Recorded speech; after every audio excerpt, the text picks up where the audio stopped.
Okay, let's unpack this. Welcome back to the Deep Dive, where we take complex information, strip away the jargon, and really reveal the fascinating insights hidden within. Today, we're doing something, well, truly unique. Our mission, should you choose to accept it, is to step into the high-stakes world of aviation and tackle a challenge pilots face, like every single day. Oh, Mastering critical aircraft knowledge, yeah. specifically for the King Air 350. Mm-hmm. Imagine you're gearing up for an oral exam, the kind where every single detail matters and the consequences of error are, well, profound. That's basically our format today. I'll be your examiner, asking the questions, pulling crucial scenarios and facts directly from the King Air 350 flashcards you've shared with us. Okay, sounds good. And our expert here will be taking on the role of the seasoned pilot, walking us through the answers with all the context and, crucially, the why. That's what makes these details truly stick, right? Absolutely. It's less about rote memorization and more about deep functional understanding. It's an exceptional way to approach this material, I think, not just for aspiring pilots, but, for anyone looking to understand high-performance systems. For pilots, this isn't just reciting facts. It's about instantaneous recall and applying that knowledge under immense pressure. Right. For you, our listener, you're getting a direct shortcut to a profound appreciation for the precision and the rigorous training involved in aviation.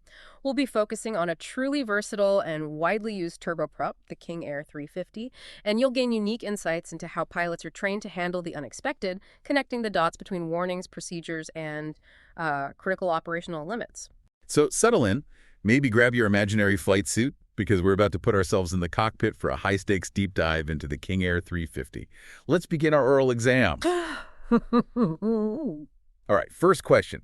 Let's kick things off with a scenario no pilot ever wants to face. Mm-hmm. An engine fire failure in flight.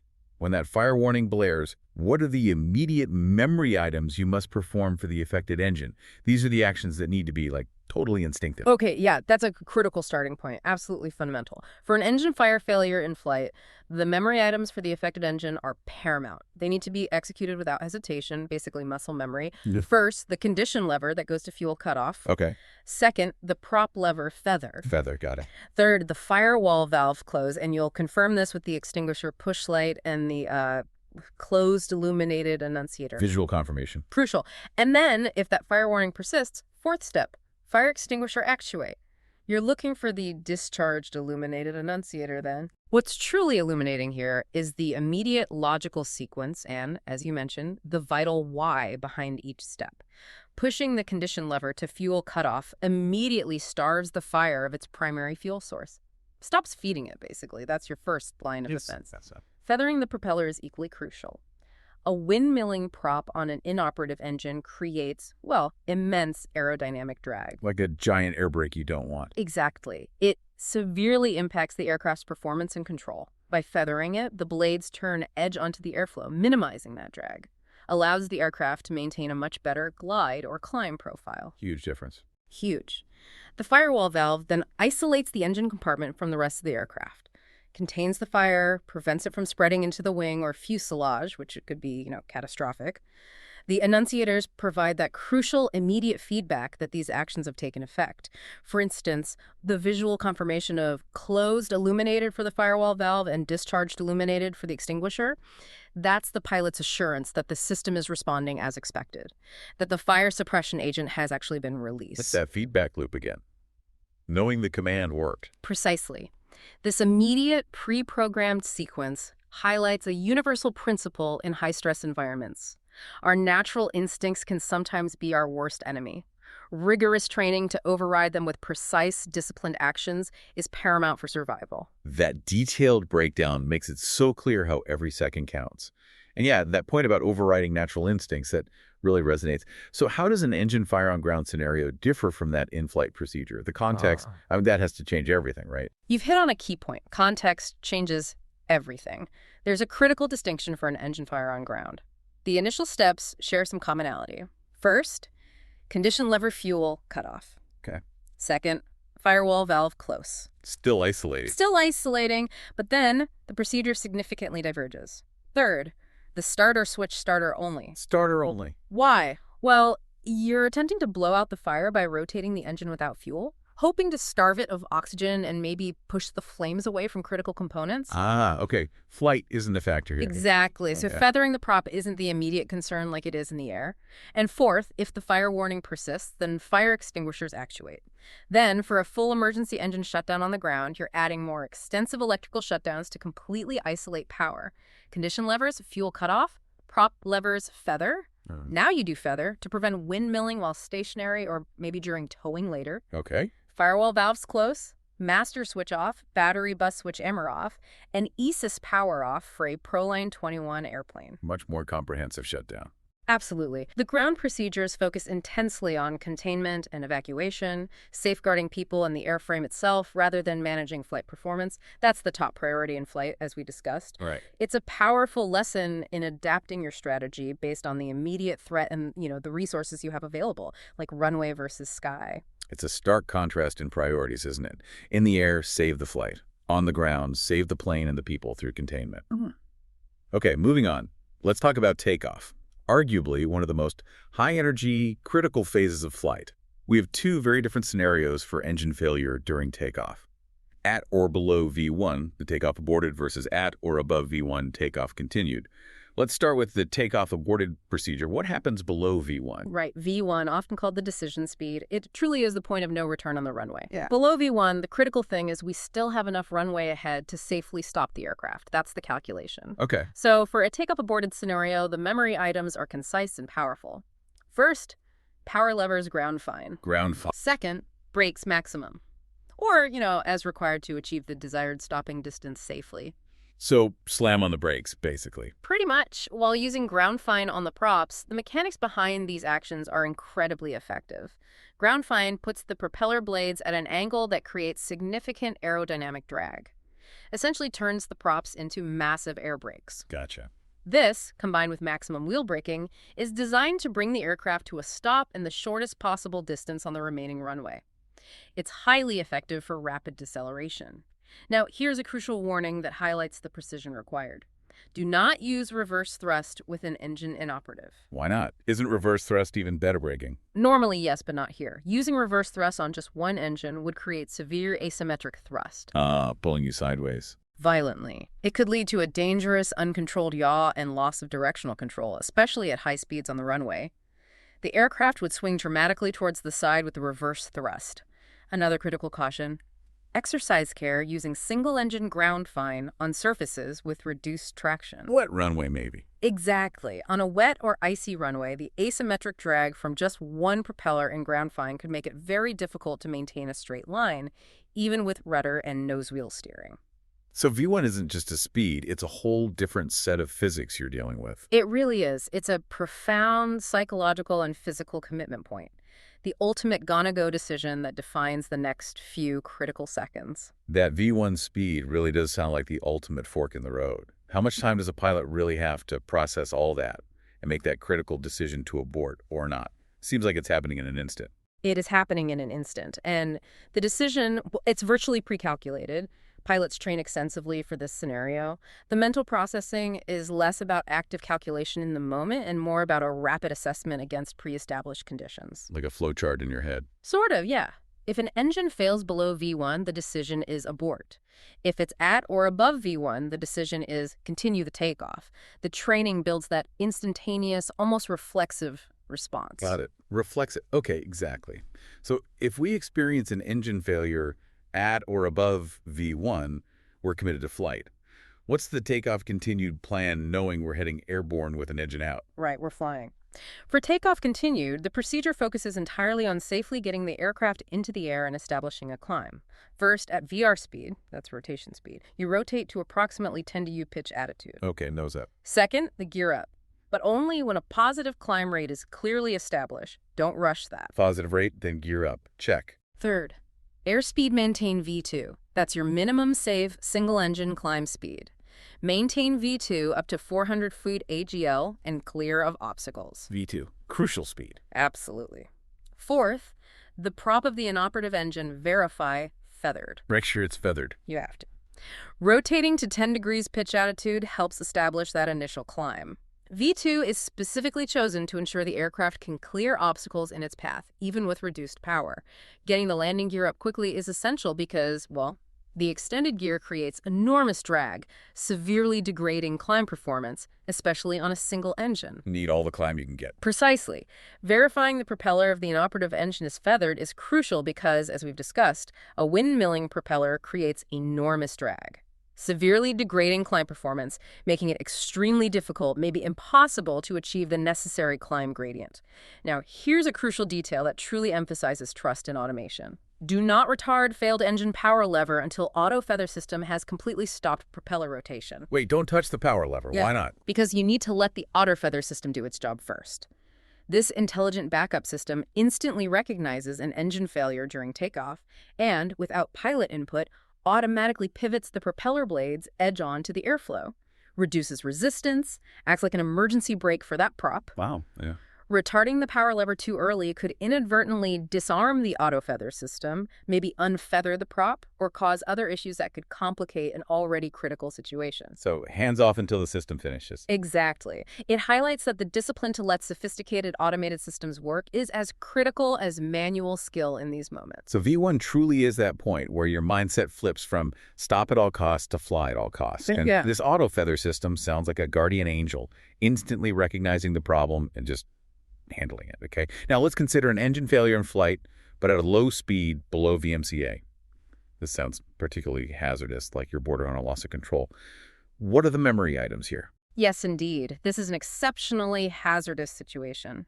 VMCA, air minimum control speed, is a critical number.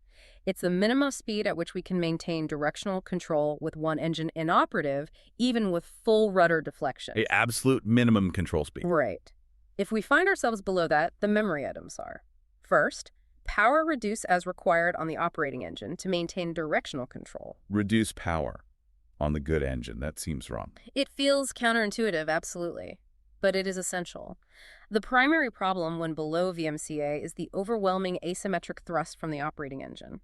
It creates a powerful yawing moment trying to turn the aircraft into the dead engine. Okay.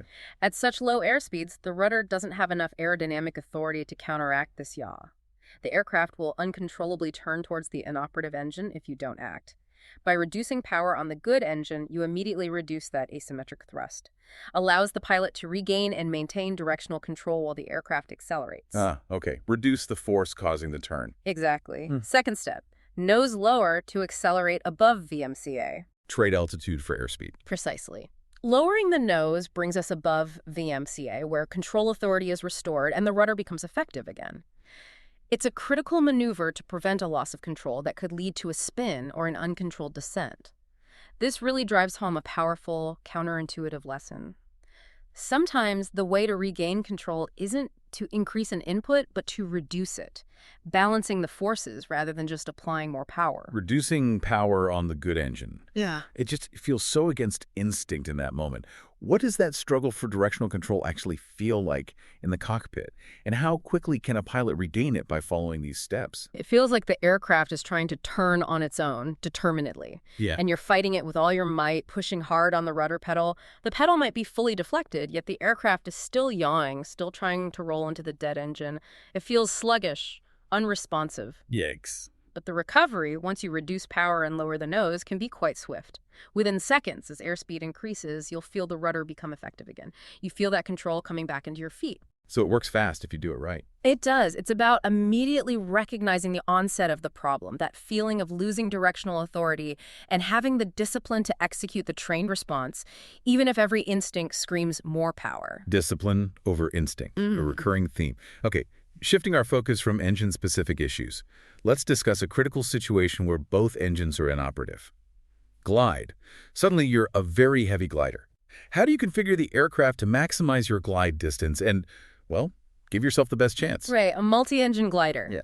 In a glide, both engines inoperative scenario, every action is about achieving the most aerodynamically efficient configuration. Minimize drag, maximize distance. First, landing gear up P. Get rid of that drag. Absolutely. Second, flaps up P. Same reason, keep it clean. Clean wing. Third, prop levers feathered. Both of them now. Minimize propeller drag, too. Crucial. And fourth, airspeed set and maintain 135 kts. 135 knots. Why that specific speed? That's typically the King Air 350's best glide speed.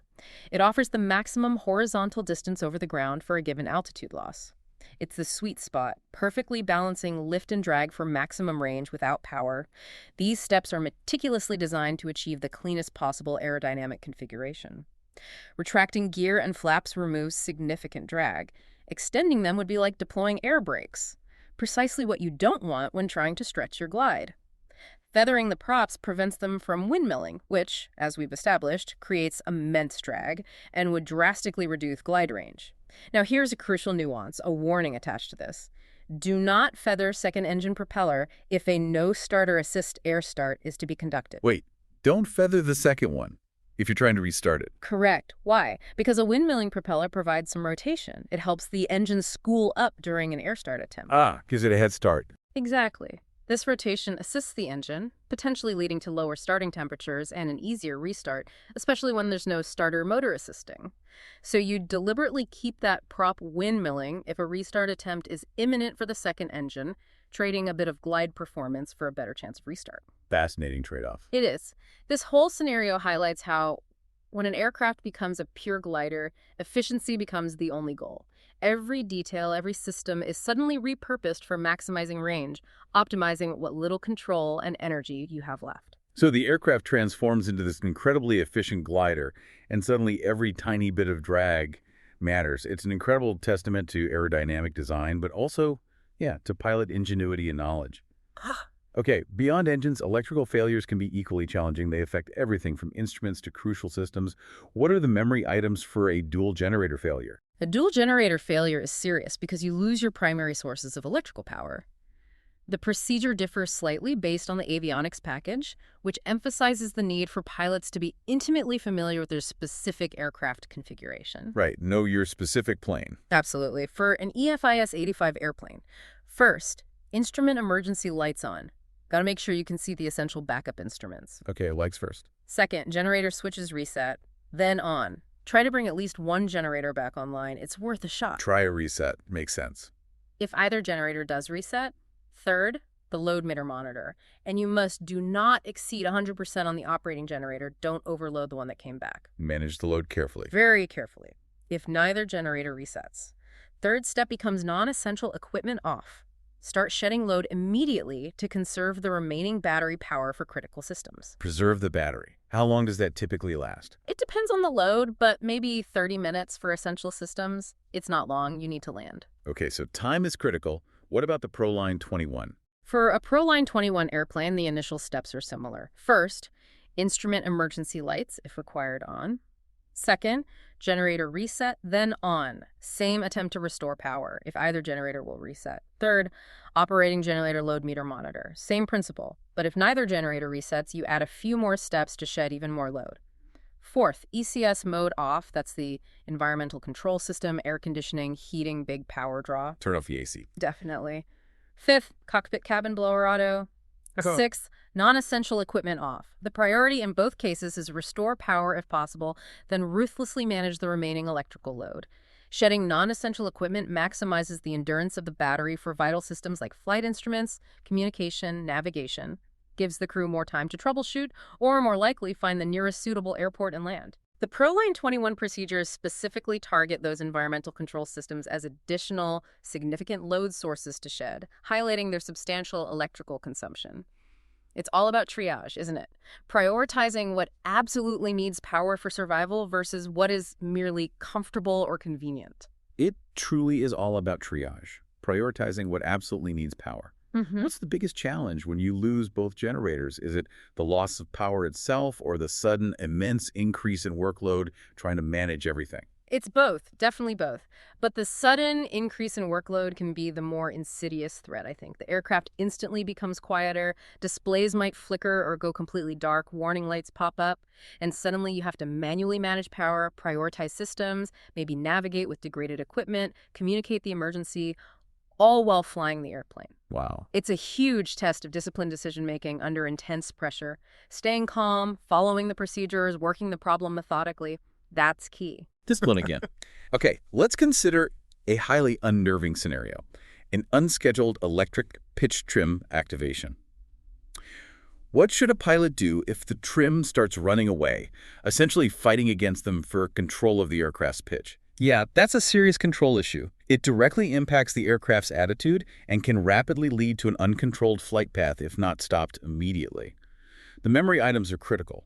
First, aircraft attitude maintain with elevator control. Physically overpower it. Use brute force on the yoke? Essentially, yes, you have to. Second, the AP trim disconnect switch to press fully. This should result in the pitch trim off illuminated annunciator lighting up. Disconnect switch. Got it. The immediate action is to physically counteract the trim movement with the control column. A runaway trim can quickly drive the aircraft into an extreme nose-up or nose-down attitude, if not immediately at rest, far exceeding safe limits. The pilot must apply significant, sometimes very significant, sustained force on the yoke or stick to maintain the desired aircraft attitude. Keep the plane flying level or in the attitude you want, while simultaneously hitting the disconnect. Exactly. Simultaneously, hitting that EP trim disconnect switch is the primary and most effective way to stop the runaway electric trim. This switch typically has 2 levels of engagement. The first click disengages the autopilot, but you need to depress it fully to also deactivate the electric pitch trim system itself. Okay, push it all the way. All the way. This prevents the aircraft from continuing into an extreme attitude and allows the pilot to regain full manual control of pitch. It highlights the vital role of the human pilot as the ultimate override for automated systems when they malfunction. Emphasizes the critical importance of manual dexterity and direct control, even in highly automated cockpits. So the machine is literally fighting you for control, and you have to physically overpower it while simultaneously reaching over and hitting that crucial disconnect switch. That sounds like a profound physical and mental battle in just a few seconds. It can be, absolutely. Requires immediate recognition and decisive action. Now, a pilot's absolute worst nightmare, an inadvertent spin. What are the critical actions to recover from that terrifying, uncontrolled situation? Spin recovery. Yeah, that requires an extremely precise and often aggressive sequence of actions, and they need to be accomplished as nearly simultaneously as possible. It's often taught using an acronym like PAE-EAR or similar, but the steps are: first, control column, full forward, and crucially, ailerons neutral. Full forward stick when you're spinning down. Yes.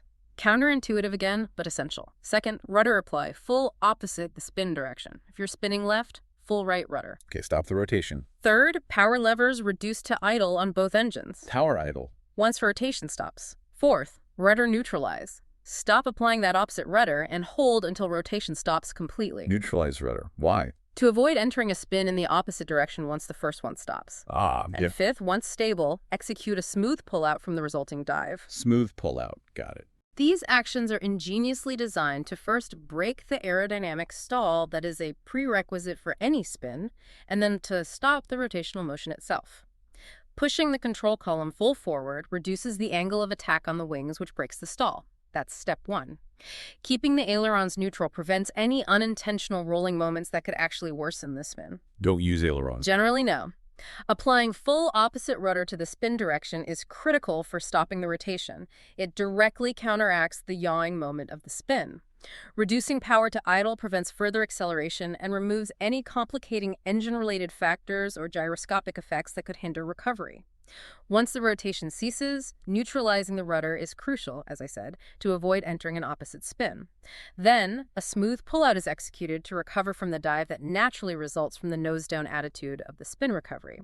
And you have to be smooth to ensure you don't overstress the airframe during the recovery, as airspeed will be increasing rapidly. Right, don't pull too hard. Exactly. It's a remarkable example of how, in high-stakes aviation, human training must sometimes override basic instinct.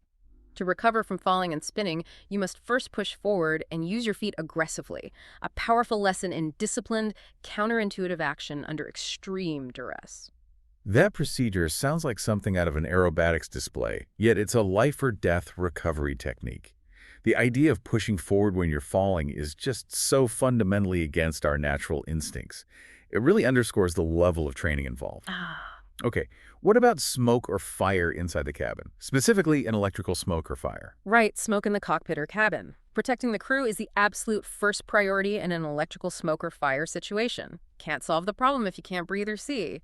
The memory items are: first, oxygen masks. Dawn, get them on immediately. Masks on. Second, mask selectors switch emerg. Why emerg? eMERG provides 100% oxygen under positive pressure. It actively helps to keep smoke out of the mask and ensures a constant supply of clean air, even if the cabin fills with smoke. Okay, positive pressure, good idea. Third, headset done audio speaker on. You need to be able to communicate. Headset on. Fourth, mic switch. OXY. Select the oxygen mask microphone. So you can talk through the mask. Exactly. This immediate sequence ensures the crew has breathable air and can communicate effectively while dealing with the emergency. The immediate donning of oxygen masks protects against rapid incapacitation from smoke and fumes, which can quickly disorient or disable a pilot, making it impossible to manage the emergency. Using the headset with the mic switch on OXY ensures clear communication between crew members and with air traffic control, unhindered by smoke, the need to shout over noise, or the physical barrier of the mask. This also brings up a critical warning. Dissipation of smoke is not sufficient evidence that a fire has been extinguished. If it cannot be visually confirmed that no fire exists, land at the nearest suitable airport. So just because the smoke clears doesn't mean the fire's out. Absolutely not. You cannot assume the fire is out. The source must be visually confirmed as extinguished. Smoldering components hidden behind panels could easily reignite. It's a powerful lesson in relying on verifiable facts, not just appearances or assumptions, especially when lives are on the line. Land ASP unless you are 100% certain the fire is out. So your own senses can mislead you. You need hard evidence the threat is gone. It really highlights the depth of caution pilots must maintain. Finally, for this section, let's talk about emergency descent. When might you need to basically turn the aircraft into a controlled plummet? And what's that rapid sequence? An emergency descent is typically initiated due to a rapid depressurization event, like a window blowing out or an uncontrollable fire that necessitates quickly getting to a lower, safer altitude. Ideally below 10,000 feet where supplemental oxygen isn't required for everyone. Get down fast. Get down fast but under control. The goal is to descend rapidly while maintaining aircraft control. The rapid sequence is, first, power levers IDLE. Got the thrust? Idle. Second, prop levers, full forward. Full forward, not feather. No, not feather here. Full forward puts the propeller blades into a fine pitch angle. At idle power, this makes them act like massive air brakes, creating significant drag. Using the props for drag. There's flaps approach. Check the airspeed limit 202 kts max for approach flaps. Flaps for more drag. Yep. Fourth, landing gear down. Again, check the limit 184 kts max for gear extension and extended speed. Gear down, even more drag. Exactly. And fifth, airspeed maintain 184 kts max. That's your target speed for the descent, respecting the gear limit. So configure for maximum drag and point it down at 184 knots. Precisely. This configuration is all about creating the maximum possible drag, allowing for a very rapid descent rate thousands of feet per minute while keeping the aircraft well within its structural limits.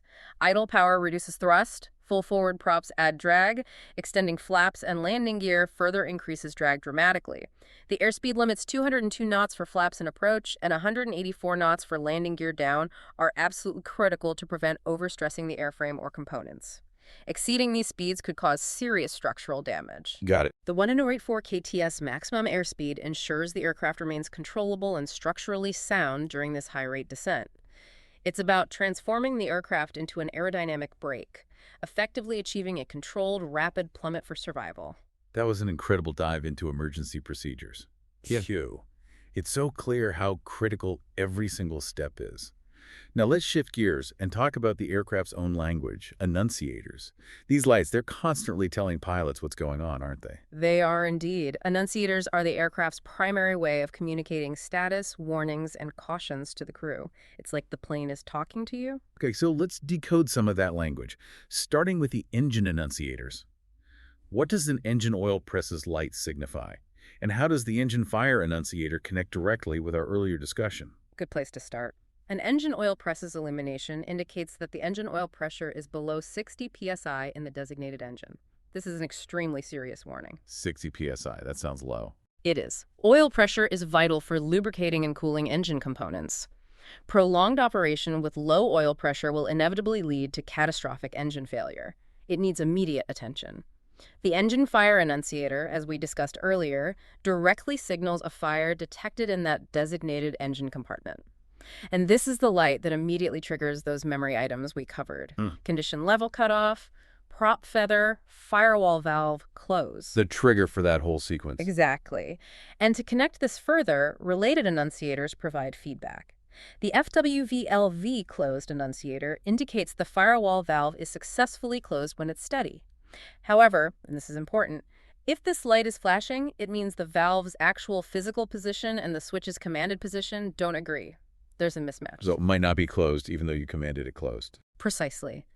A critical discrepancy a pilot needs to address immediately, as it means the fire isolation isn't confirmed. And the extinguisher push light tells you the switch is armed, ready to fire, while the discharged annunciator confirms the fire extinguishing agent has actually been released into the engine nacelle. All right. These lights provide immediate critical feedback, often preceding or coinciding with the need for memory item execution. They not only confirm the existence of a problem, but also, reassuringly, confirm the effectiveness of the initial corrective actions a pilot takes. It's that constant, vigilant dialogue between pilot and machine. That constant feedback loop is fascinating. So beyond engine fire, which is obviously terrifying, among all these engine annunciators, which one tends to demand the most immediate and critical troubleshooting response from a pilot? And why? Not necessarily a memory item, but requiring fast action. Good question. Beyond an actual fire, the engine oil presses light often demands the most immediate troubleshooting and decisive action. A fluctuating or suddenly low oil pressure can signify a failing pump, a significant leak, or serious internal engine damage, all of which are precursors to catastrophic failure, possibly very quickly. Imminent failure. Potentially, yes. It demands immediate, decisive action, potentially shutting down the engine as a precaution, or, at the very least, planning to land at the nearest suitable airport as soon as possible. Continuing to operate with insufficient oil pressure is incredibly risky. You just don't know how long it will last. That's a great insight into prioritization. Okay, moving to propeller annunciators. What might a pilot learn from lights related to prop position or the auto feather system? Propeller annunciators provide crucial configuration and system status information. They act as critical checks, especially during takeoff and landing phases. For instance, a light indicating prop levers are not in the appropriate position of high GH, RPM, LO, PPCH with landing gear extended is a vital configuration warning. What's wrong with that configuration for landing? Well, for landing, and especially for a potential go-around, you want maximum engine responsiveness and power available instantly. High RPM, low pitch, which is full forward on the prop levers, gives you that. If the levers aren't there, this light reminds you the aircraft isn't set up correctly. Ready for a go-around. Makes sense. Alternatively, an illumination indicating the auto feather switch is not armed and landing gear is extended is a powerful reminder. It means a critical safety system for takeoff, the auto feather, has been overlooked or turned off. The system we talked about earlier that feathers the prop automatically on engine failure. Exactly that one. Missing the arming step before takeoff is a significant safety oversight, as it dramatically improves single engine performance if needed. These annunciators serve as sophisticated checks and balances, ensuring the aircraft is configured optimally for the current phase of flight or confirming the readiness of automated systems that are vital for safety. It's the aircraft essentially double-checking the pilot's actions, like a good co-pilot. I appreciate that the aircraft is looking out for the pilot.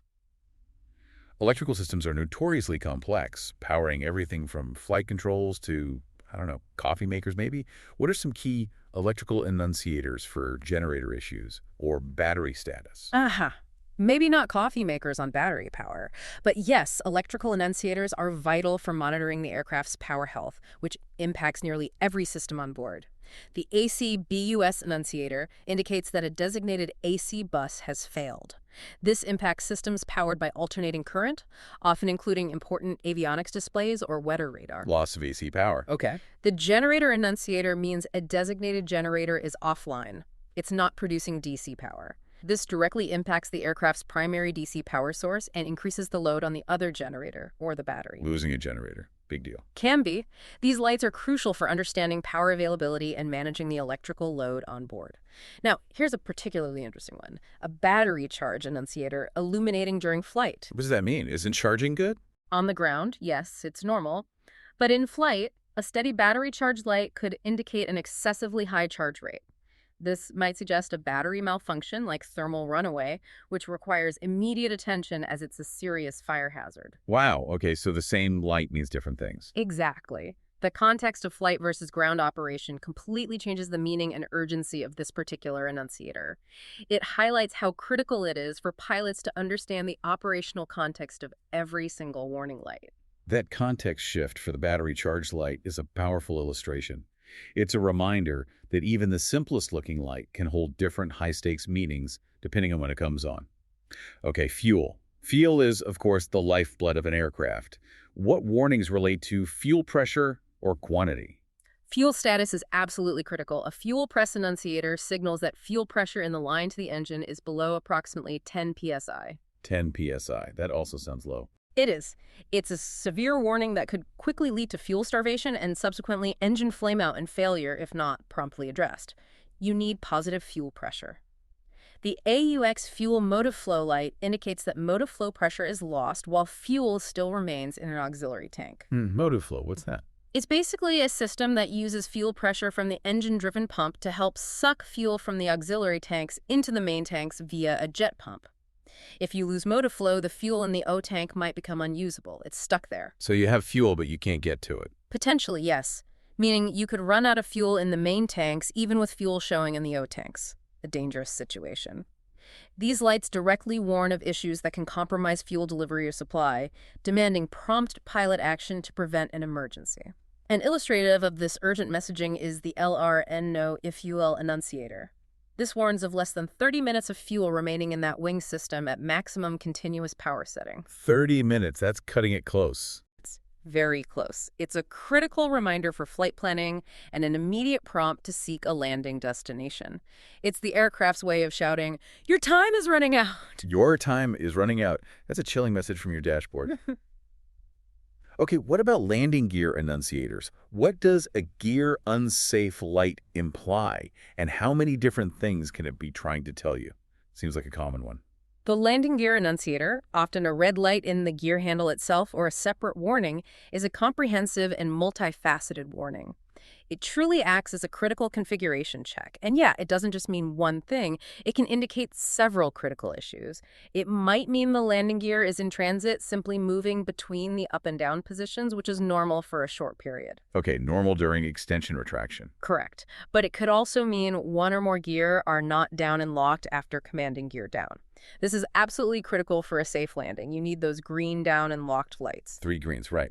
Usually 3 greens, yes. Conversely, after takeoff, it might indicate one or more gear aren't fully retracted and locked up. Also not good, increases drag. Now here's where the context gets particularly interesting, related to configuration warnings.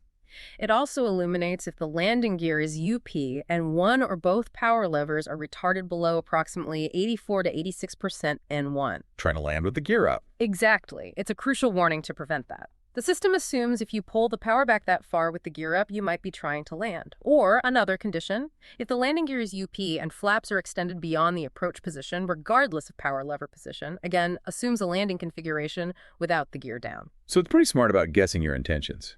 It is. This sophisticated light ensures the pilot is acutely aware of improper gear configuration, preventing accidental gear retraction on the ground, or, more critically, landing with the gear up. The specifics of power settings and flap positions provide those contextual clues that help the pilot diagnose the specific problem.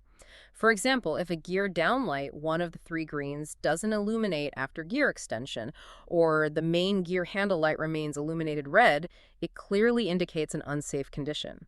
Demands the pilot initiate alternative gear extension procedures immediately. Like the manual extension. Precisely. It's like having a very opinionated dashboard, always giving you feedback on whether the aircraft is truly ready for the next phase of flight, especially landing. A very opinionated dashboard. I love that. It sounds like the aircraft is always trying to keep you one step ahead, or at least point out when you're lagging behind. Okay, finally for enunciators, let's look at environmental and ice and rain warnings. What are some key indicators for cabin safety or icing conditions, and how immediately do pilots need to respond to these? For environmental safety, the door unlocked enunciator is critical. It indicates the main cabin air stair door or the cargo door is unlocked or maybe even slightly open. That sounds bad at altitude. Very bad. It poses significant structural risks due to aerodynamic loads and major pressurization risks. Demands immediate attention, usually requiring a descent and landing.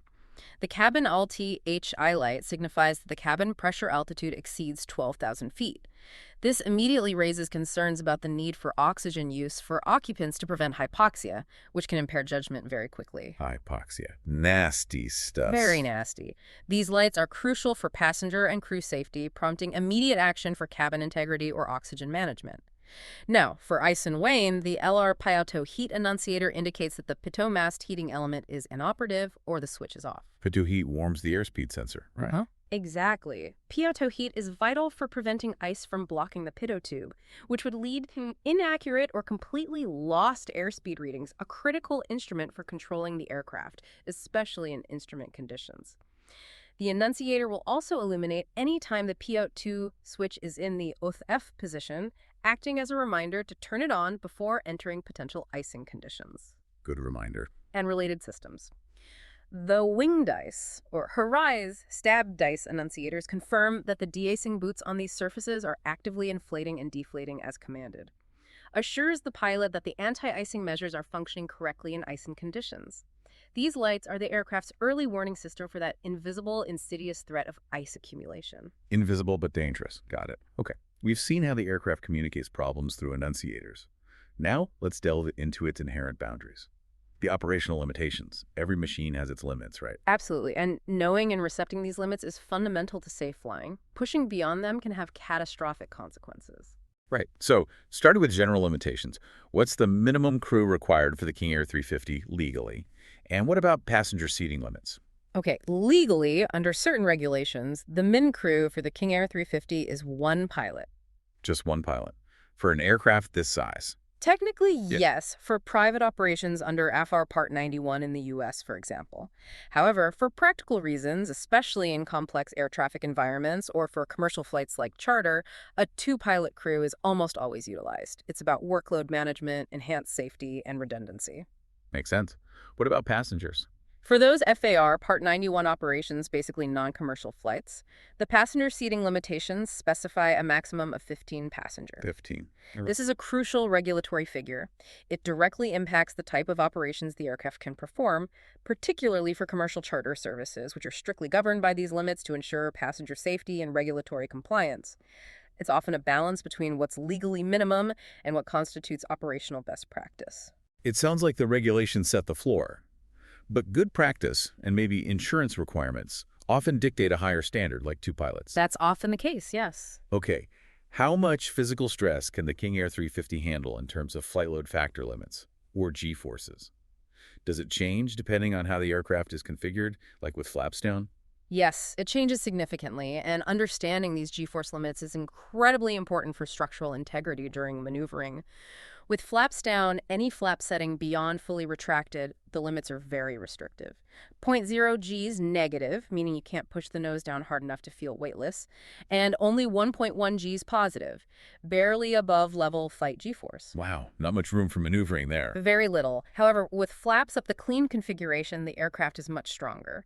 It can handle minimum 0.24 G's negative and up to 3.1 G's positive, a much broader maneuvering envelope. Big difference. Huge. This analysis clearly explains why steep turns or aggressive maneuvers are strictly prohibited with flaps extended. Flaps are designed to increase lift and drag for takeoff and landing, but they also significantly reduce the wing's structural tolerance to G-forces. Because they change the load distribution. Exactly. And the increased lift they provide at lower airspeeds also makes the wing more susceptible to overstressing if abrupt control inputs are made. Exceeding these G limits, even momentarily, can cause permanent structural damage to the airframe, compromising its safety immediately or down the road. It's a fundamental principle. Configuration changes for performance often come with trade-offs in structural resilience. That's a stark illustration of how every aerodynamic surface plays a role, not just in lift, but in structural limits too. Okay, altitude. Altitude is, of course, a key performance parameter for any aircraft. What's the max operating altitude for the King Air 350? And is there a surprising or particularly stringent limitation when operating with AVGAS instead of standard jet fuel? The max operating altitude for the King Air 350 is 35,000 feet. That's its certified ceiling. Puts it well into the flight levels, above much of the weather. 35,000 feet. Pretty high for a turboprop. It is. Very capable. However, here's a crucial and very specific limitation, particularly insightful for understanding fuel system redundancy and fuel type effects. If you're operating with AVGAS, which is sometimes allowed as an alternative fuel, and either one of the standby electrical boost pumps is inoperative, flight is prohibited. Full stop. Prohibited. Just for one boost pump out with AVGAS. Correct. It's a non-negotiable redundancy requirement specifically for AVGAS operations at altitude. Now, if both standby boost pumps are operative and working correctly, you can operate up to the full 35,000 feet with AVGS. Wow. Why the strict rule for AVGS? It highlights a specific risk. AVGS, being more volatile than standard jet of kerosene, is more prone to vapor lock at higher altitudes where atmospheric pressure is significantly lower. Fuel boiling in the lines, basically. Essentially, yes. Fuel vapor bubbles forming that can interrupt fuel flow to the engines. The reliable operation of both standby boost pumps is considered absolutely critical to maintain sufficient fuel pressure and prevent vapor lock when using AVGAS in that thin, cold air. So you need double redundancy for the boost pumps with AVGS. Exactly. Without this double redundancy, the risk of fuel starvation due to vapor lock becomes unacceptably high, and flight is simply not permitted above certain altitudes or at all, depending on the specific PRH wording. It's a testament to how even a seemingly minor component like a backup pump can become absolutely essential when dealing with specific fuel types under extreme operating conditions. Wow, so that specific fuel type combined with one component failure can ground you or at least severely restrict your altitude. Incredible level of detail. Okay, weight. Weight is always a critical factor for aircraft performance, affecting everything from takeoff distance to climb rate to fuel burn. What are the key weight limits? Max allowable takeoff weight, max landing weight, max ramp weight, and max zero fuel weight for the King Air 350. Right. These are fundamental limitations for flight planning and safe operation. Can't ignore these numbers. The max allowable takeoff weight is 15,000 pounds. 15,000 pounds.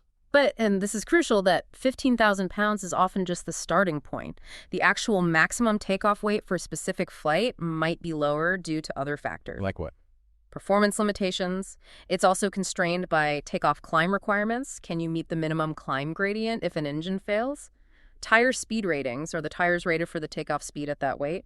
Brake energy limits. Can the brakes absorb the energy of a rejected takeoff? And the available takeoff field length. Is the runway long enough? So the lowest of all those limits applies. Exactly. The most restrictive limit dictates the actual maximum takeoff weight for that specific day, runway, and environmental conditions. Max landing weight is also 15,000 pounds. Similar constraints apply here, limited by the max landing weight to achieve required climb gradients in case of a go-around, and the maximum landing distance for the available runway. Max ramp weight is slightly higher at 15,100 pounds. Why higher than takeoff weight? It accounts for the small amount of fuel burned during engine start, taxi operations from the ramp or gate to the takeoff runway. You load slightly more, expecting to burn some before takeoff. Gotcha. And zero fuel weight. Max zero fuel weight is 12,500 pounds. This is a critical structural limit. It dictates how much payload passengers, cargo, and any unusable fuel can be carried before you add the usable fuel in the wings. Why limit the weight without fuel? It's about wing bending relief. The weight of the fuel distributed along the wing helps counteract the upward bending forces on the wing structure caused by lift. If the fuselage payload is too heavy before adding fuel, the wing roots could be overstressed in flight, especially in turbulence. Fascinating. So fuel in the wings actually helps the structure. It does. Exceeding any of these weight limits, takeoff, landing, ramp, or zero fuel can compromise structural integrity, degrade performance, and seriously impact safety. It's a complex interplay of physics and engineering, all designed to keep the aircraft operating within its safe envelope. It's clear that weight and balance calculations are far more intricate than just how heavy is the plane. So many interacting limits. Yeah. Okay, let's dive deeper into emergency airspeeds. We briefly touched on V1 and V2 earlier, but what are the specific one-engine inoperative climb speeds? And how do they directly relate to that critical speed, air minimum control speed, VMCA? Right. Knowing these speeds is crucial for handling an engine failure after takeoff or in flight. At a typical heavy weight like 15,000 pounds, the one-engine inoperative best angle of climb, VXSC speed, the best rate of climb, VYSC, and the en route climb speed are all conveniently the same, 125 kgs. VXSE, VYSC, what's the difference again? The XSE best angle gives you the greatest altitude gain over a given horizontal distance, good for clearing obstacles close to the runway. A VYSE best rate gives you the greatest altitude gain over a given period of time, good for getting to a higher altitude quickly once clear of obstacles. En route climb is used for climbing at cruise power settings on one engine. Okay, but they're all 125 knots for the 350 at max weight. At max weight, yes. They are specifically optimized speeds for achieving the best possible climb performance with the reduced power available from a single engine. Now, this directly brings us back to VMCA, Air Minimum Control Speed. As we discussed, operating below this speed means loss of directional control. Air Minimum Control Speed, VMCA, for the King Air 350 is 94 kts with flaps up and slightly lower at 93 kts with flaps in the approach position. 94 knots, so your single-engine climb speed of 125 knots is well above VMCA. It is, and that's deliberate. It provides a safety margin. VMCA is the absolute floor, the lowest airspeed at which a pilot can maintain directional control with the critical engine failed and the operating engine at takeoff power, using full rudder deflection and not exceeding a small specified bank angle, usually 5 degrees into the good engine. Operating below VMCA means the rudder simply cannot provide enough aerodynamic force to counteract the asymmetric thrust from the operating engine, leading to that loss of directional control and a dangerous yawing and rolling motion towards the dead engine. A very dangerous place to be. Extremely. This VMCA number isn't just theoretical, it's a hard limit demonstrated in flight testing, a stark reminder of the delicate balance of aerodynamic forces, especially when things go wrong. Other crucial emergency speeds we should mention again. Emergency descent speed at 184 kts, which we covered for getting down fast. And maximum range glide speed at 135 kts, the speed for optimal glide distance with no engine power. Understanding and respecting all these speeds is absolutely fundamental for safely managing any engine out situation or other emergencies. That explanation really solidifies how critical VMCA is. It's literally the speed limit for maintaining control on one engine at low altitude. You have to stay above it. Okay, beyond emergencies, what are the maximal operating speeds for things used in normal flight, like flaps, landing gear? And what's the overall top speed limit for the aircraft? These are the speeds a pilot constantly lives by in day-to-day operations. Absolutely. Understanding these maximum operating speeds, or V speeds, is vital for preventing structural damage and ensuring safe flight in all phases of normal operations. First, maneuvering speed VA. For the King Air 350, it's 184 KIS, knots indicated airspeed. Maneuvering speed, what is that limit? VA is a key speed. It's the maximum speed at which full or abrupt control inputs like full rudder deflection or sudden large elevator inputs can be made without risking structural damage due to excessive G-forces. Above VA, you need to be smoother with the controls. Got it. Be gentle above 184. What about flaps? Flaps have their own limits, called VFE, maximum flap extended speed. For approach flaps, the limit is 202 KS. For full flaps, landing configuration, the limit is lower, 158 KS. So you have to slow down before putting flaps down further. Correct. These VFE speeds are vital for preventing structural damage to the flap system itself or the wing structure where they attach. Extending flaps at too high a speed can cause them to overstress, deform, or even detach, which would have catastrophic consequences for control. Okay, 202 for approach, 158 for full flaps. Landing gear. Landing gear also has strict speed limits. Maximum landing gear extended speed, VLE, is 184 KS. That means you shouldn't fly faster than 184 knots with the gear already down and locked. Then there's maximum landing gear operating speed, VLO. This is the maximum speed at which you can move the gear. For extension, it's 184 KS, but for retraction, it's slightly lower, 166 KS. Why lower for retraction? Usually due to the aerodynamic loads on the gear doors as they open into the slipstream during retraction. It puts more stress on the mechanism than extension. Interesting detail. Okay, so 184 to put them down or fly with them down, 166 to pull them up, and the big one, the overall speed limit. The big one is maximum operating speed, VMO, or at higher altitudes, MMO, Mach number. For the King Air 350, VMO is 263 KS up to a certain altitude. Then it transitions to a Mach limit of 0.58 Mach. 263 knots or Mach 0.58. That's the absolute red line. That is the absolute never exceed speed. It should not be intentionally surpassed under any circumstances. It marks the limit of the aircraft's structural integrity, considering factors like flutter, destructive vibration, and control surface effectiveness. These V speeds are non-negotiable. They act as the essential guardrails for safe flight. Okay, we've covered the aircraft's limits, its emergency responses, its warning lights. Now let's zoom right in on what truly powers this magnificent machine. Let's talk engines and props.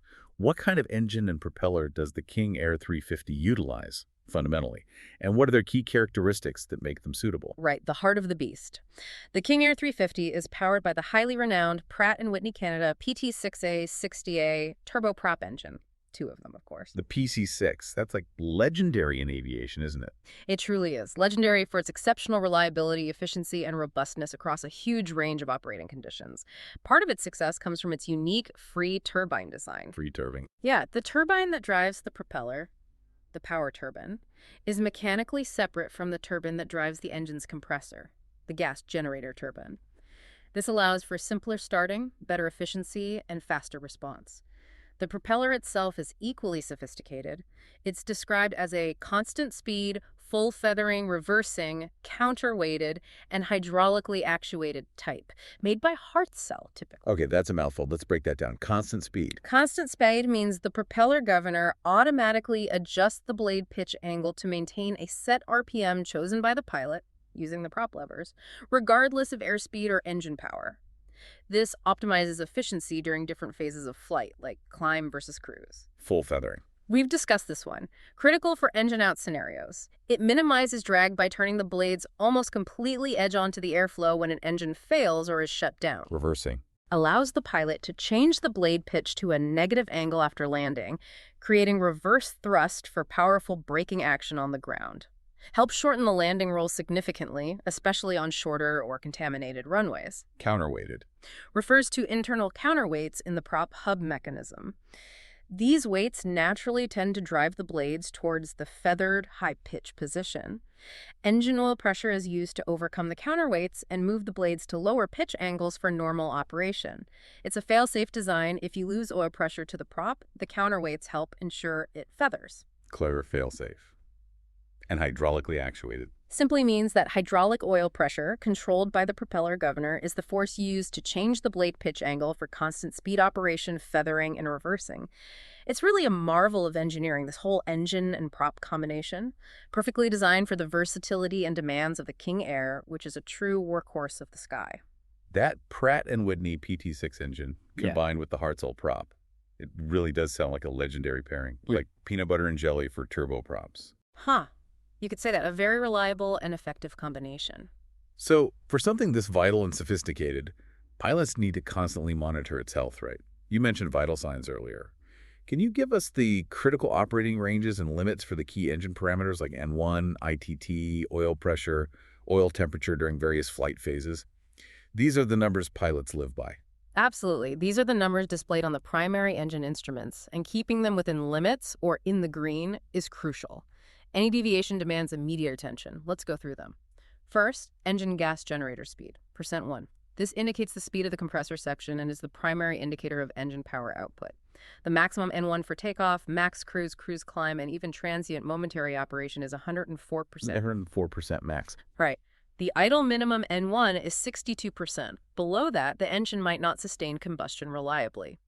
Maintaining N1 within these limits ensures the compressor is operating efficiently without exceeding its design rotational speeds.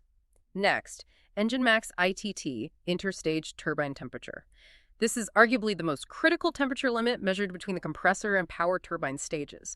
It's the hottest part of the engine, and exceeding ITT limits, even briefly, can cause immediate and often catastrophic damage to the turbine blades. Okay, this is the big one for temperature. It is. The maximum ITT for takeoff, max continuous power, and normal cruise is 820 degrees C.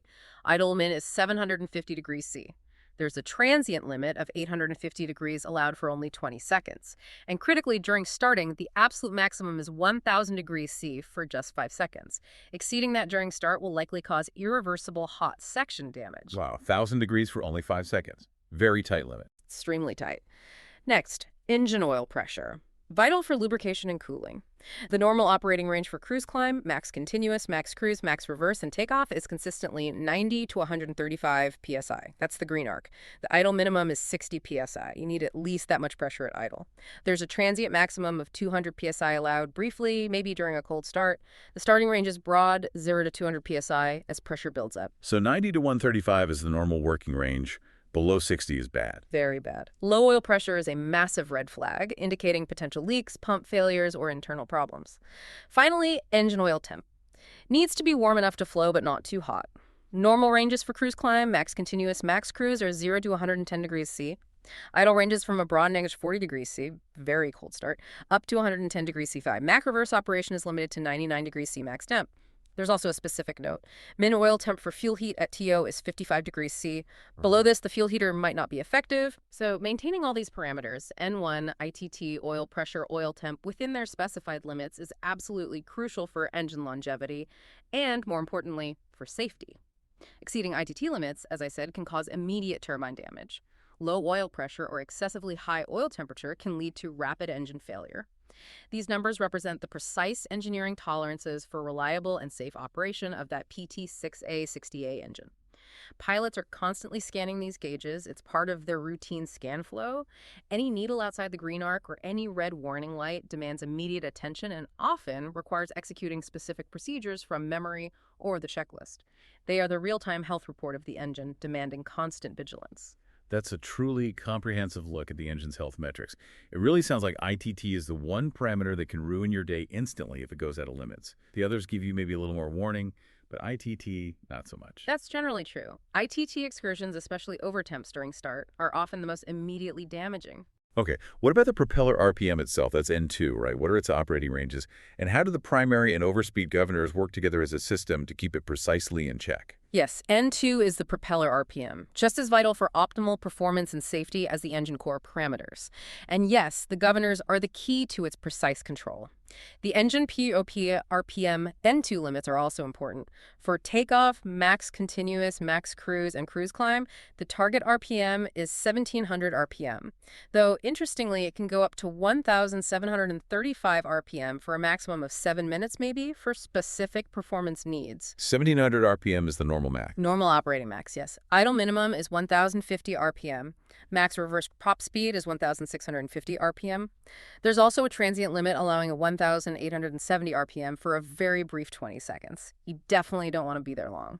We also need to mention engine torque limits here, as torque and prop RPM are related to power. Max torque for max continuous and takeoff is 100%, though again up to 102% is allowed for 7 minutes. There's also a limit of 62% torque below 1000 N2 RPM. Okay, so N2 has its limits too. How are they maintained? Exactly. Propeller RPM is carefully controlled for both efficiency across various flight regimes and also to avoid potentially damaging harmonic vibrations. The primary governor's range is 1,450 to 1,700 RPM. This governor is the main system that maintains the RPM selected by the pilot via the prop levers. It does this by automatically adjusting the propeller blade pitch angle using oil pressure. It's essentially the sophisticated cruise control for the propeller speed. Okay, primary governor sets the speed. What about the overspeed governor? The overspeed governor is a crucial independent safety backup. It's designed to take over and govern the prop speed at a slightly higher RPM, specifically 1,768 RPM in this case. Its sole purpose is to prevent the propeller from exceeding its structural design limits if the primary governor fails for some reason. It's a critical fail-safe mechanism, protecting the engine and airframe from a catastrophic prop overspeed like a secondary higher threshold circuit breaker for RPM. A backup system, good to have. Essential.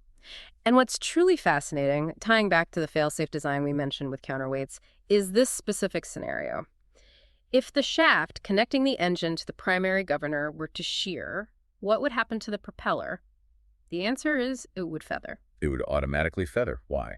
Because the loss of that drive input mimics a failure condition that the system is designed to react to. Or, depending on the exact failure mode, the loss of governor oil pressure allows the counterweights to drive the prop to feather.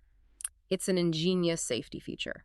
Feathering the prop in such a scenario automatically reduces drag and prevents further damage to a potentially compromised engine or gearbox, allowing the pilot to manage the situation much more effectively. Wow. It's a testament to clever engineering where even a specific component failure is anticipated and the system is designed to fail in the safest possible way. That interconnected system, with the backup governor and even the feathering failsafe on governor failure, is truly impressive. It's like multiple layers of built-in protection for such a critical system. Okay, let's turn to the fuel system. We talked about fuel warnings. What's the recommended fueling order? And what are some critical limitations, like maximum fuel imbalance between wings, or the conditions under which you can use fuel crossfeed? Fuel management is critical, obviously. For the fuel system, the standard procedure is explicitly recommended to fill the main tanks first. Mains first, then auxiliaries. Correct. This helps ensure proper weight distribution and maintains the structural integrity of the wing, as the main tanks are typically located more inboard and are integrated into the primary wing structure, designed to carry the main fuel load. A key takeoff restriction related to fuel quantity is do not take off if fuel gauges are in the yellow arc or indicate less than 265 pounds in each wing system. 265 pounds per side minimum for takeoff. Yes, this is a non-negotiable minimum fuel quantity required for safe operation, ensuring sufficient fuel for takeoff, climb, potential delays, and possibly a diversion to an alternate if needed immediately after takeoff. Below this, you don't go. Now, fuel crossfeed. This system allows you to feed an engine from the opposite wing's fuel tank.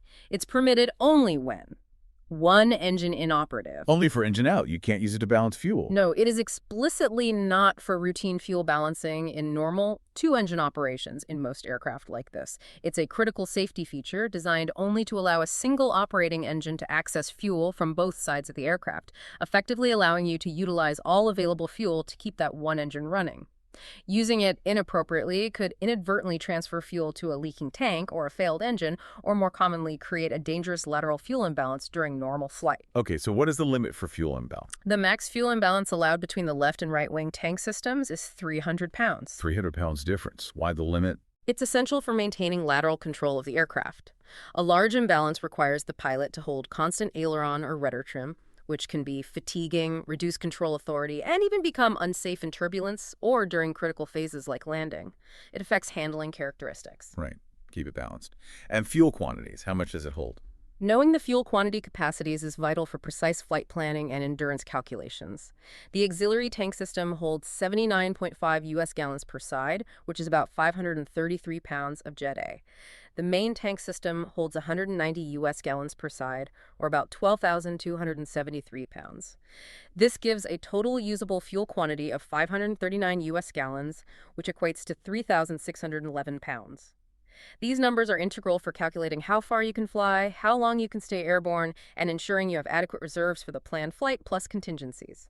Every pound and gallon counts when you're calculating performance and range. Every pound and gallon, indeed. It's a game of precision, isn't it? Okay. And just finally, for this section, the electrical system. The system that truly keeps everything running, from engine start to the fancy avionics. What are the generator load limits, external power limits, and that crucial minimum battery voltage needed for starting the engines? Right. The electrical system is truly the backbone, and understanding its limitations is crucial for its integrity and ensuring reliable operation of everything else. Generator performance, interestingly, varies with both altitude and engine speed. N1. Generator load limits are typically displayed as a percentage on load meters. They're rated at 100% load from sea level up to 34,000 feet. Also, 100% load is allowed when N1 is between 70 and 100% on the ground. However, above 34,000 feet, the maximum continuous load drops slightly to 95%. And on the ground, if N1 is lower, between 62 and 70%, like at idle, the max load is reduced further to 75%. Why the reduction at high altitude or low idle? Generators are typically cooled by air. At high altitudes, the air is thinner and less effective for cooling, so the output is slightly deaerated to prevent overheating. At low idle speeds, the generator isn't spinning as fast, so its output capability is naturally lower. These limits ensure the generators are never overloaded, which could cause them to trip offline or even fail. Makes sense. What about plugging in external power on the ground? For external power, like from a ground power unit GPU, there are strict limits too. The amps limits are typically 1,000 amps momentarily, like during engine start, but only 300 amps continuously. The volt range must be tightly controlled, usually 28.0 to 28.4 volts DC. Why so strict? These limits are vital to prevent damage to the aircraft's internal electrical system, including the battery and sensitive avionics from the external power source. Applying power outside these parameters to high voltage or excessive current can fry expensive components. Okay. And start the engines using the battery. Minimum voltage. Crucial number here. The min battery volts for battery start is 23 VDC, volts direct current. And there's a related note. If the battery is below 20 volts, battery must be recharged prior to attempting engine start. 23 volts minimum. What happens if you try below that? You likely won't have enough power to turn the engine over fast enough for a successful start. It might crank slowly, leading to a hot start where ITT exceeds limits because fuel ignites but the engine doesn't accelerate properly, or just no start at all. An undercharged battery simply won't provide enough cranking power. Got to have enough juice. What about starter limits? Can you just crank away? Absolutely not. Starters generate a lot of heat. There are strict starter limits involving duty cycles. A typical cycle might be 30 seconds on, then 5 minutes OVAF. Repeat that twice if needed. Then after the third try, it's usually 30 seconds on in, followed by a much longer 30 minutes OVAF cooldown period. 30 minutes off. Wow. Yes. These cycles are absolutely crucial to prevent the starter motor itself from overheating and failing. Overheating can cause permanent damage and prevent any subsequent start attempts until it's replaced. Okay, last electrical point here. Redundancy for AC power. Good point. On the older EFIS 85 equipped airplanes, there's built-in redundancy for the AC power inverters, which convert DC to AC for certain instruments. The hashtag 1 inverter is powered from the center bus, while the hashtag 2 inverter is powered from the right generator bus. This demonstrates a key design philosophy, ensuring that a failure of one power source or bus doesn't take out all of your AC power. It's all about maintaining that critical flow of electricity safely and reliably. That was an impressively detailed look at the core systems engine. Prop, fuel, electrical. Really the heart and nerves of the King Air 350. Now let's turn to the systems that keep the occupants safe and comfortable. Pressurization environmental systems. What are the maximum cabin pressure differential limits? And at what cabin altitudes do those emergency oxygen masks automatically deploy? These are the systems that literally keep the air inside breathable at high altitudes. Exactly. The pressurization system maintains a comfortable cabin altitude while the aircraft flies much higher. The key limit here is the max cabin pressure differential, often called max diff. For the King Air 350, it's 6.6 psi, pounds per square inch. A 6.6 TSI. What does that mean practically? It means the pressure inside the cabin cannot exceed the outside ambient air pressure by more than 6.6 psi. This difference is what keeps the cabin altitude lower than the aircraft's actual altitude. The cabin differential pressure gauge in the cockpit visually displays this. It typically is a green arc from 0 up to 6.6 psi, indicating the safe, normal operating range. And then there's a red arc starting at 6.6 psi and going higher. Hitting that red line means you're exceeding the structural limit, putting too much stress on the fuselage. So exceeding 6.6 psi risks damaging the plane. Yes. These limits are absolutely crucial for the structural integrity of the fuselage, the windows, the doors. Overpressurizing the cabin can cause significant damage, potentially leading to leaks or, in a worst-case scenario, an explosive decompression. A terrifying thought. Definitely. What about warnings for high cabin altitude? The cabin altitude warnings are essential for occupant safety, alerting the crew if the pressurization system isn't keeping up or has failed. The cabin altitude annunciator light typically illuminates when the cabin altitude climbs above 10,000 feet. This serves as an initial alert. Then, the cabin altitude HI annunciator comes on at a higher altitude, usually 12,000 feet. This signals a more urgent situation, immediately raising concerns about the need for supplemental oxygen to prevent hypoxia. Hypoxia, where you don't get enough oxygen. Right. Can happen fast, right? Very fast, and its initial symptoms can be subtle, like impaired judgment, which is dangerous for pilots. That's why the automated systems are so critical. Most critically, the passenger masks automatically deploy from the overhead compartments when the cabin altitude climbs above 12,500 feet. Automatically drop down, like you see in airline safety briefings. Exactly like that. It's a life-saving automated safety feature to ensure passengers receive oxygen immediately in a rapid depressurization event without waiting for crew action. There's also a system limit note. Cabin altitude is limited to 13,000 feet as long as air is coming into pressure vessel. This means even with certain system malfunctions, the aircraft's outflow valves are designed to try and prevent the cabin from climbing much beyond this altitude, maintaining a survivable environment. And finally, related to the max diff limit, the cabin diff HI light illuminates at 6.9 psid, slightly above the 6.6 limit, giving a clear overpressure warning, signaling a potential pressurization control malfunction or structural issue. Wow. It's a custom design with multiple layers of warnings, limits, and automatic interventions, all focused on protecting everyone on board from the dangers of high-altitude flight. So it's not just about comfort, it's fundamentally about the structural integrity of the aircraft and the physiological survival of its occupants at altitude. That multi-layered warning and protection system is a profound relief to know exists. Okay, shifting gears slightly. Icing conditions. These are a serious, insidious threat in aviation. What are the critical temperatures and airspeeds for operating the anti-ice and de-ice systems in ice and rain? Right, icing is a major hazard. For engine anti-ice systems that prevent ice from building up on the engine inlets, it's required below +5 degrees C in visible moisture. Plus 5 degrees C. That's not even freezing. Correct. It's a proactive measure. Ice can actually form on engine inlets at temperatures slightly above freezing due to the cooling effect of airflow accelerating into the engine. So +5 degrees C in clouds, rain, snow, fog. Engine anti-ice comes on. It prevents ice accretion that can reduce engine performance, cause compressor stalls, or even lead to engine flameout. For the airframe de-icing systems, like the inflatable rubber boots on the wings and tail, the min temp for de-icing boot operations is -40 degrees C. Minus 40 C. Why the low temp limit? Below that extremely cold temperature, the rubber on the de-icing boots can become too brittle to inflate and deflate effectively without cracking or damage. So, -40 degrees C defines their lower functional temperature range. These limitations ensure the aircraft's anti-icing, preventative, and de-icing removal systems are used effectively and within their design parameters. Now, a critical operational safeguard related to airspeed.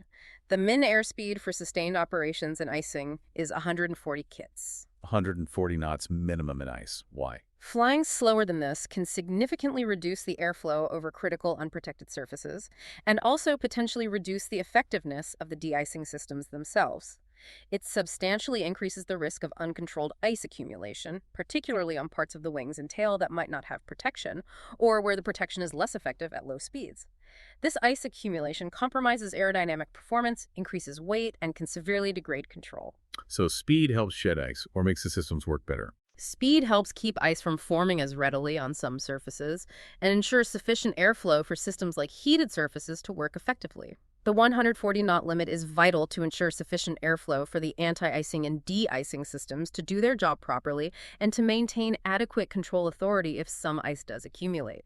It's about actively fighting an invisible enemy with precise, disciplined procedures and respecting the aircraft's capabilities in those conditions. It's truly a constant battle against the elements up there, demanding vigilance and strict adherence to these specific parameters.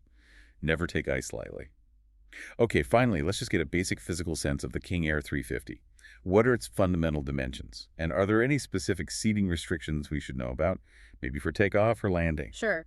Getting a feel for the size. The King Air 350 is a substantial and impressive twin turboprop aircraft. It has an aircraft height of 14 feet, 4 inches, an aircraft length of 46 feet, 8 inches, and an aircraft wingspan of 57 feet, 11 inches. Almost 58 feet wingspan, so it's a good-sized plane. It is. Definitely not a small puddle jumper. These dimensions give it the capability to carry a good number of passengers, up to 15, as we said, and cargo efficiently over medium ranges, making it a highly versatile platform for business, charter, or special missions. Right. And seating restrictions, anything specific? Yes, there's a specific one related to aft-facing seats, which are sometimes installed in cabin configurations. For aft-facing seats takeoff restriction, there's a very specific safety measure outlined. If occupied for TO takeoff, headrests must be fully extended. Headrest fully up for rear-facing seats on takeoff. Why? It's a critical safety measure to protect occupants in those aft-facing seats during the significant acceleration forces of takeoff, and also in the event of a sudden deceleration, like a rejected takeoff. The extended headrest provides crucial whiplash protection, preventing or minimizing neck and spinal injuries for passengers who are facing the rear of the aircraft during these high-force events. Protecting against whiplash during acceleration or deceleration. Makes sense. Exactly. It's a simple but very important pre-flight check for the crew, or briefing point for passengers that underscores the meticulous attention to detail required for passenger safety in aircraft design and operation. Every little detail matters. #outro. Wow. What an incredibly detailed oral exam deep dive into the King Air 350. My head is spinning a little, but in a good way. From navigating those critical engine failures and spins, to deciphering the aircraft's precise enunciator language, understanding its physical and operational boundaries, we've truly given this material the rigorous treatment it deserves. It's just so abundantly clear that mastery of these details isn't just, a recommendation for pilots. It's absolutely essential for safe flight, essential for earning the incredible trust that we place in them every time they take off. You're absolutely right. I think this format really highlights how pilots need to have this information not just memorized, but deeply fundamentally understood. The why behind each step, each limit, each subtle warning light. It's about building a robust, accurate mental model of the aircraft and its systems. So when an emergency does strike, and they hope it never does, the actions are instinctive, correct, and truly informed, not just recalled words from a book. Instinctive and informed. Good combination. Exactly. And hopefully you, our listener, have now gained a unique perspective into the profound depth of knowledge required. It's really a shortcut to understanding the very essence of flight safety and the training involved. So what does this all mean for you, our listener? You've just received basically a master class in critical aircraft knowledge, broken down into manageable, understandable segments, I hope. Whether you're a budding pilot yourself, a dedicated aviation enthusiast, or maybe just someone insanely curious about how complex systems are managed under extreme pressure, these insights offer a truly unique glimpse into the precision, the preparedness, and the sheer human and mechanical ingenuity required in aviation. Pretty amazing stuff. It really is. And this raises an important question, I think, that extends far beyond the cockpit. How do we apply this level of detailed understanding, this focus on critical procedures and limits, to our own complex systems or projects, in our own lives or work? That's interesting. What do you mean? Well, think about it. What are the memory items in your field that, if not instantly known or acted upon, could lead to significant problems? What are the annunciators, the warning signs that signal trouble brewing? And what are the operational limits, the boundaries you absolutely must respect to avoid failure or disaster? Applying the cockpit discipline to other areas. Exactly. It's a powerful framework, isn't it? A framework for critical thinking, risk management, and disciplined execution that resonates far beyond the flight deck. Something to ponder. That is a truly fantastic, provocative thought to leave everyone with. Applying the discipline and the structured thinking of the cockpit to navigate the complexities of our own lives and work. I love that. Thank you so much for guiding us through that intense oral exam on the King Air 350. My pleasure. It was fun to dive deep. And thank you for joining us on this deep dive. Until next time, keep exploring, keep questioning, and stay well informed.